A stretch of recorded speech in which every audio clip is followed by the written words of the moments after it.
Agenda pemerkasaan golongan belia dan pemasbian kemiskinan akan menjadi teras utama bagi aspirasi calon gabungan Parti Sarawak GPS Dewan Undangan Negeri DUN N18 Serembu.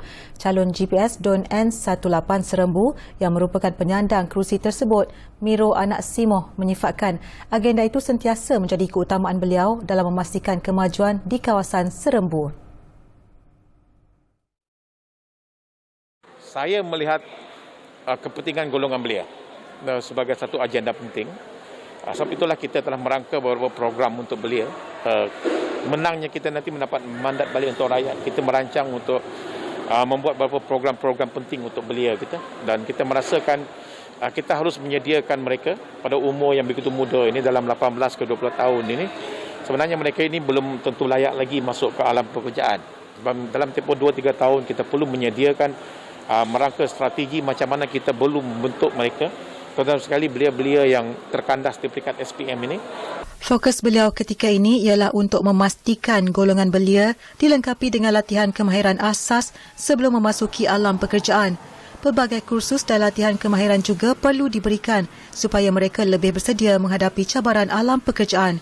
Manakala mengulas agenda pembasmian kemiskinan dan merapatkan jurang pendapatan di bandar dan luar bandar, Miro berkata perkara itu sentiasa menjadi agenda utama kerajaan GPS seperti yang terkandung dalam 34 manifesto GPS.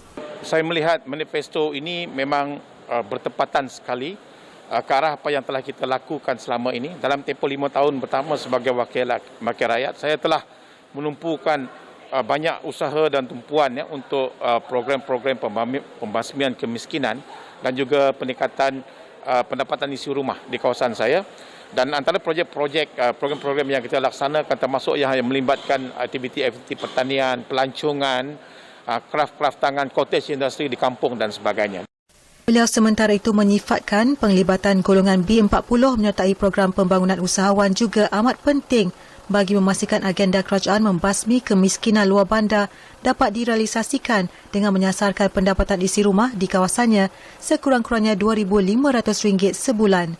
Justru pemantauan terus dilakukan bagi tujuan semak dan imbang untuk memastikan golongan itu sentiasa bersedia dan terus mencapai kejayaan dalam setiap program yang dilaksanakan kerajaan. DUN N18 Serembu yang memiliki 9,065 pengundi berdaftar menyaksikan pertembungan 5 penjuru dalam PRN Sarawak ke-12.